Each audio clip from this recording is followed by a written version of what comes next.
Welcome, South with Everyman Prepping, and I want to talk to you today about prepping on the free or on the very cheap.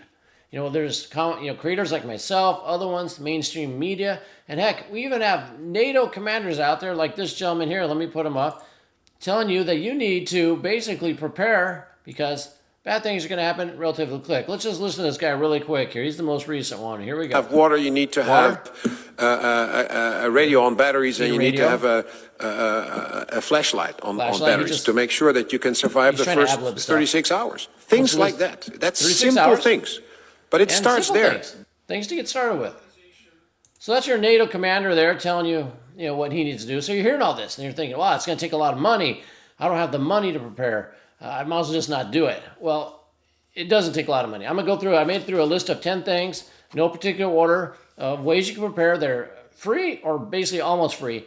It's things you can start with now. So it'll give you that chance to last hopefully longer than that 3-day period. We want you to last a lot longer. So start working on these if you don't have any money or you know someone that has told you, I can't prepare like you because you have money and I can't afford that. I don't have any extra money.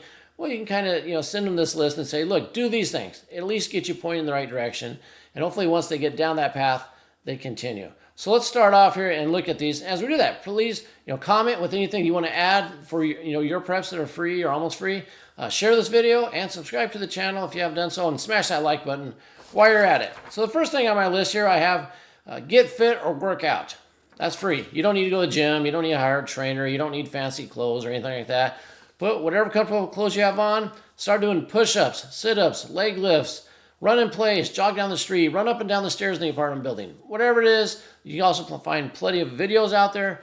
You can work out for free. Working out for free is good. So you want to get fit, get in shape, try to eat as healthy as you can, take your vitamins, your minerals and all that, but move that body, get that heart going, get that cardiovascular going, because you're going to need to be fit. SHTF happens, the fitter people are going to do better, so doing that is free. Next, fill containers with water.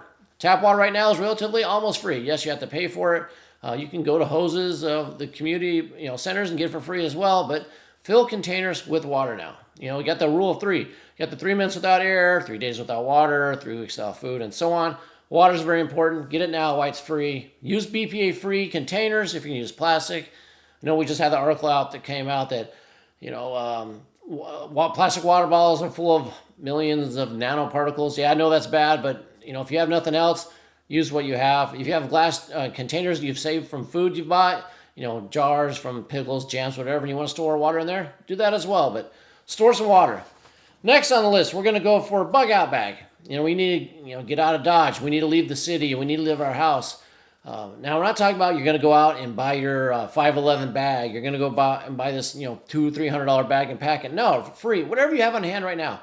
If your kids have backpacks from school, if you have a backpack, if you have a duffel bag, if you just have a nice shopping bag you use at the store, use that. Just pack a bug out bag. And you're going to start with stuff you have now on hand. You have food in your house, you're going to put some food in there. You have clothes in your house, you can put some clothes in there. And you just pack some water, you're going to put some water in there. So that's the first 3 things you want to start with. Then go into medical. Do you have medications? Put some in there. Put some Band-Aids in there, some cheap stuff like that. Start your bug out bag with those simple things. Like I said, on YouTube here, you can find thousands of videos on what goes in a bug out bag, and they're going to have really expensive stuff to plain stuff. Go for, find out what you have around your house that's either cheap or almost free, and put it in there that is the same as what they have, including sleeping stuff, blankets, for sleeping material, all that stuff. Just make a bag, and you can do it relatively cheap. So, if you have to go, you're ready. So is the rest of your family. Moving on from that, learn what is edible in your area. Plants outside. You can go to a library, and you get a library card of, free. Check out the books, or just go there and read it. Take your phone, take pictures of it. There's a lot of weeds out there. There's one off the top of my head. I know I'm not going to remember right now, but it grows all over the garden and the sidewalks. Purslane, I think it's like purslane, something like that. It's a weed that almost grows everywhere. Very nutritious. Pick that. It's free. No one's going to care if you're picking weeds. Make salads out of it. You can fry it. Find dandelions. They're also edible. A lot of us edible plants growing out there. Find out what they are. And why that. And along that path, if you're in a neighborhood with fruit trees and neighbors that grow them and want to share, ask if you can have their extra stuff. That kind of stuff. That way you know where to go and get, from free food. So look at the edibles that are free and wild edibles. Next, learn a skill.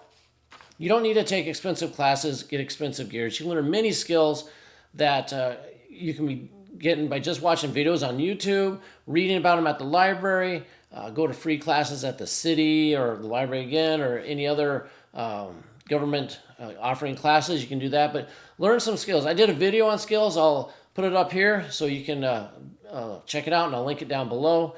But that way it gives you an idea what skills might be best in SHTF. But just to give you some ideas, you could have sewing, suturing, gardening, food preservation, how to repair different things, cooking with minimal ingredients, trapping or hunting, mostly trapping with snares because that just takes strings and sticks and whatnot, and hunting obviously is a little more expensive. First aid classes, self-defense classes, and any other, there's a plethora of other ones, but give yourself skills. You want to be valuable, you want to have skills. You could barter skills if you need to trade for stuff you might need. Learn a skill, you can do it on the cheap as well. Next, you want to map out your local neighborhood. And you're going to ask yourself, why do you want to do that? Well, first of all, mapping is free. You're going to draw it yourself, if you can, or if you want to print a map from the internet of your neighborhood, or like I said, you can draw it, make a key, and do it yourself. Doesn't matter, but map your neighborhood. And why do you want to do that? Well, you're going to put on there your primary and your secondary bug out routes by both car, bike, and walking. How you're getting out.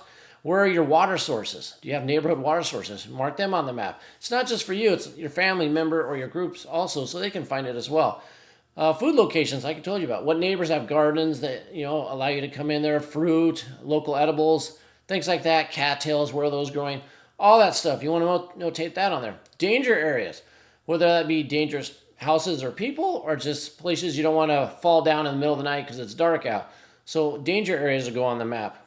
Also, neighbor evaluations can go on the map, like helpful neighbor, neighbor to avoid, not sure about this neighbor, put that all on the map. You want a neighborhood survey on this map. Like I said, it's free, just takes your time. Have it done out so you can reference to it. People in your family can reference it if they need to. Also, one last thing, choke points. Let's say you want to secure your neighborhood from marauders, people driving through it, people raiding it, civil unrest. How could you what are the choke points? Is there a couple roads you could block with vehicles, or chopping down trees or doing something else to secure your little neighborhood? And you can talk about it with your neighbors. Think about that. Where are my choke points to secure my neighborhood? Something to put on the map as well. Going on that, feeding that is the next point. Point 7, gathering intelligence. And that can be from the internet here. Obviously, if you're watching this, you have access to the internet. So, it's not cost you anything extra. So get on here. You can download many, many manuals online that are free. You can find them. Print them out if you can, because you can store them on hard drives, on USB drives. But an EMP, they might die, or the equipment you're going to use to read them might die. So try to print out everything you can. If not, take notes. Write them by hand. Have the book, have the website up. You're taking notes, and you're putting them in a binder. Create all that stuff. Make sure it's handwritten so it can't get destroyed. And just gather as much intelligence you can. Whether it be on skills, how to do things, commo, whatever it is, printouts, handouts, do that. Most of that is free and ready to go. Next, we're going to drill emergency situations. We're going to drill and train, whether it be just you or your family. So we're going to drill with grid down. What do? We're going to go out there to the main breaker. We're going to shut it off. Or if it's in a storm and the power goes off, treat it as a training exercise. That's what I do. I kind of enjoy when the power goes off because it's a training exercise for my family. We pick a different person and you tell them, all right, you're in charge. What do we do? How do we set up our backup power? How do we get water? What do we do next? It's a great training event. Do it yourself. Like I said, you can just cut the power yourself, run your family through it. What are you going to do? Practice, learn from it, get better. That kind of training is free.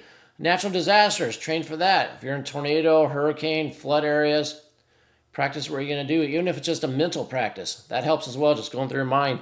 What decisions would you make based on this circumstance?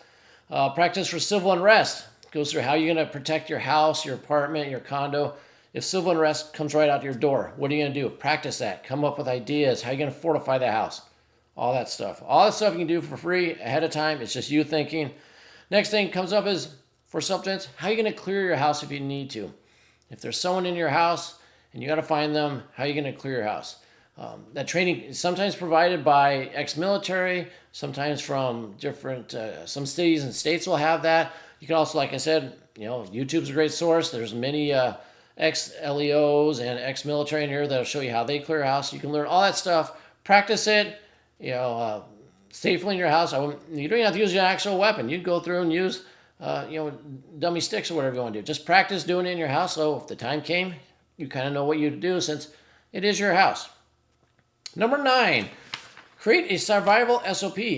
I've done that as well. I've done a few videos. I'll put a link up to the first one here. I have a playlist. I'll link that as well in the description. But the survival SOP, standard operating procedure, goes through and tells you what you do in case of a disaster. All those steps you're going to take, where all the equipment is. How do we gather intel? How do we decide if it's a long-term or short-term? What do we do for food, water, commo, self-defense? All that. Make one now in writing. Print it out. Handwrite it. Whatever you got to do so it's accessible to everybody. But make one of those. Once again, free to do. Everybody can do that. Last on the list, number 10, is form a group or a community. Take time to know your neighbors, to vet these people, find out who's like-minded. Talking, conversing, hanging out with people. That's of course free. Be very careful though. You got to be careful of who you approach, and you don't want to divulge all of what you're doing to them up front. So you kind of have to use your gut feeling. And and trust what your gut's telling you about this. Someone we could work along with. You can start slowly, ask them if they want to help you garden in this and learn certain tasks that you're doing to see if they'll help you out. If so, you can build that bond. But you're not going to lone wolf it out there. Very few, or if any, lone wolves are going to make it. So you're going to need a group and a community. And like I said, building that friendship, that trust now. Not only is that free and everything, you're going to need it in the future. So that's the 10 items I have. Like I said, if you have anything you want to add, write it on down below of things you do now that are free or inexpensive that allows you to get ready for basically what is coming. So hopefully you got something out of it. That's all I have for you now. And until next time, keep your ear to the ground, head on a swivel.